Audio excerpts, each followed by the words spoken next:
prends soin de toi, là. Oui, Hein, tu me tu protèges. sais. Je le sais. Compte toi-même. La rencontre du Rocher, du Trisac. Écoute, Benoît, quand Ouais. je parle. Sophie, bonjour. Bonjour, Benoît. Avant, Daniel, Radio-Canada va annoncer des coupures aujourd'hui. Là. Moi, je trouve que ça exprime l'entièreté du problème là, dans les médias. Même Radio-Canada va couper.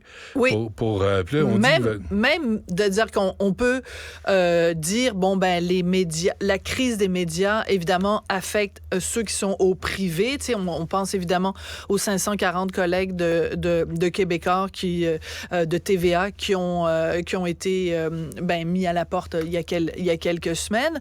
Mais ça touche tout le monde. Hein, ça touche Bell, ça toutes les entreprises, les journaux, etc. Bon.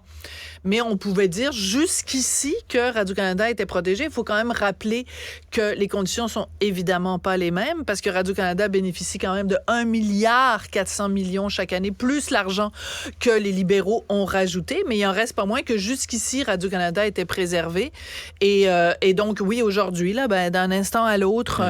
Parce que c'est des jobs, hein, c'est des emplois. Mais c'est jamais... Et il faut qu'il y ait un minimum de solidarité. Non, mais se réjouir jamais de la vie, mais il faut pas minimiser ça non plus. Si, en effet, un gros joueur comme Radio-Canada qui est surprotégé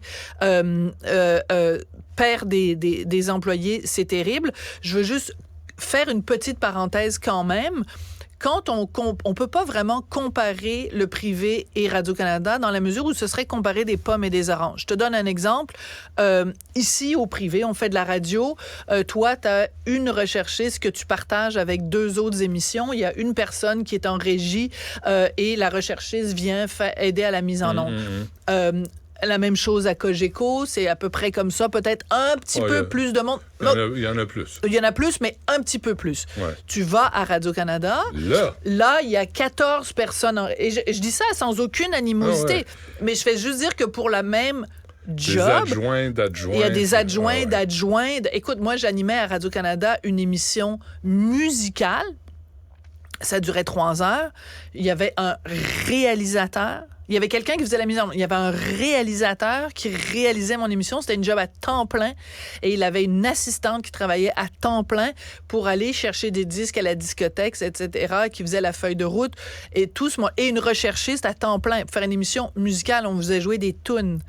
Non, mais je dis ça en tout respect pour mes collègues parce que je connais Radio-Canada parce que j'y ai travaillé. J'ai travaillé dans la salle des nouvelles de Radio-Canada, j'ai travaillé à la radio de Radio-Canada, j'ai travaillé à Espace Musique.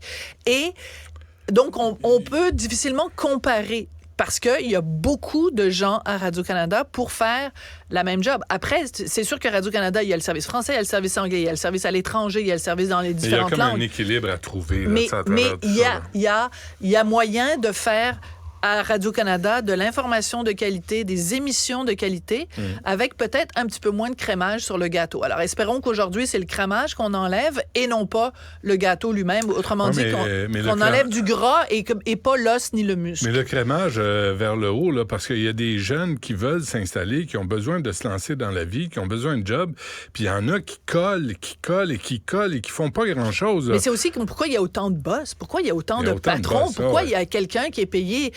j'avais déjà sorti les chiffres, là, je les ai pas devant moi, je pensais pas qu'on allait parler de ça, mais il y a quelqu'un qui s'occupe à temps plein de équité, diversité, inclusion. C'est une job dans les 200 000 $ par année. Sur la puis cette personne-là a un truc, et puis il y a quelqu'un qui est en dessous, puis il y a des adjointes, puis un fonds de pension, puis un ci, puis un ça. Tu sais, il faut que tu gères. Tu sais, je veux dire, à un moment donné, il y a du gras.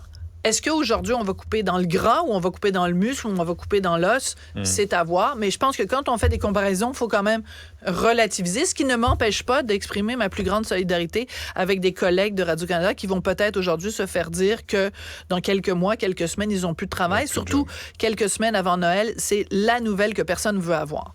Ça, c'est important de le mentionner, que je suis solidaire de mes collègues de Radio-Canada. Daniel Langlois, une chicane de voisins. Écoute, c'est absolument épouvantable. En fin de semaine, quand j'ai vu ça, que Daniel Langlois était mort, premièrement, moi, ça m'a fait un choc parce que pour les gens de notre génération, Benoît, Daniel Langlois, c'est l'exemple d'un créateur, entrepreneur, un rêveur lucide, un gars qui a révolutionné le cinéma, pas juste au Québec, sur la scène international. Aujourd'hui, chaque fois que vous mettez le pied dans un cinéma et qu'il y a quelque chose qui est créé à partir de CGI ou de 3D ou de tout ce qui est de l'animation, tout ce qui est de la création d'images par ordinateur, puis il y a même plein de films qui sont 100% à la base de ça, ben vous le devez à un petit gars du Québec qui s'appelle Daniel Langlois, qui a créé Softimage, qui était allé voir plein de gens autour de lui en disant je crée une entreprise, mets 25 000 $ dans mon entreprise. Puis il y a plein de gens qui se sont mis très riches au Québec grâce à Daniel Langlois. Mais au-delà de l'anecdote, c'est que c'était quelqu'un, moi, pour qui j'avais la plus grande admiration. Te souviens-tu quand il a inauguré le cinéma excentré sur le boulevard Saint-Laurent? Je me souviens, on est arrivé là avec Richard, on regardait ça puis on se disait, on a l'impression qu'on est à New York, on a l'impression qu'on est à Los Angeles.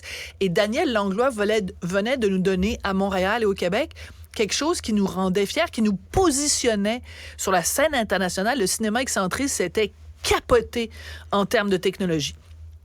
Tout ça pour dire que ce gars-là, après avoir vendu donc son entreprise pour 200 millions de $ canadiens à Microsoft, Softimage, au lieu de s'asseoir sur ses lauriers puis de se payer des jets privés puis de la vaisselle dorée comme, mettons, Monsieur la Liberté. C'est correct, il a fait plein d'argent aussi.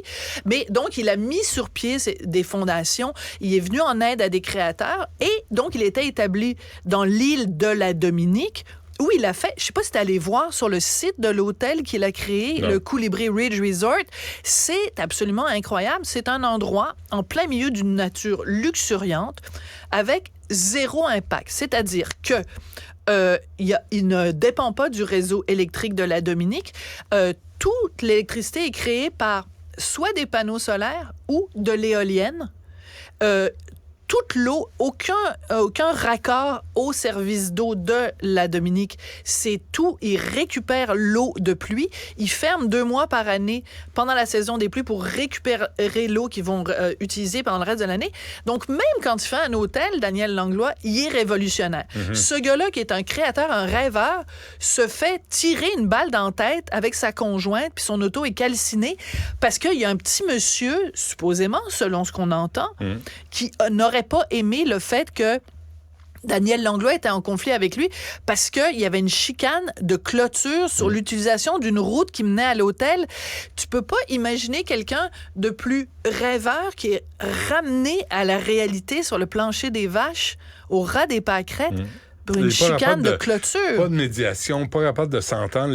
Jonathan Lehrer, un Américain. Écoute, le portrait qu'on en fait dans les médias, parce que je suis allé voir aussi... Méchant crinqué. En fait... Ben si c'est lui, enfin, pour l'instant. Il a mis des arbres en travers de la route. En travers du chemin, des roches, pas des trucs comme des grues, des tracteurs, des trucs mécaniques pour empêcher les gens de passer. Puis c'est un chemin dont les autorités, parce qu'il y a eu des recours judiciaires, les autorités ont dit, c'est un chemin public, donc tout le monde y a accès. Mais monsieur Machingus, Lehrer, il était pas content parce que ça passait sur son terrain. Ça peut passer sur ton terrain, mais le chemin lui-même est considéré comme un chemin public. Bref, je trouve qu'il y a une métaphore là-dedans d'un gars qui veut tirer l'humanité vers le haut, vers la beauté, vers la poésie, vers le dépassement de soi et qui est ramené à la réalité de la mesquinerie humaine, de la jalousie humaine. C'est une tragédie grecque en 3 temps. Je trouve ça, c'est une histoire qui me jette à terre complètement. Donc, mes condoléances les plus sincères à la famille de Daniel Langlois, à la famille de sa conjointe, Dominique Marchand.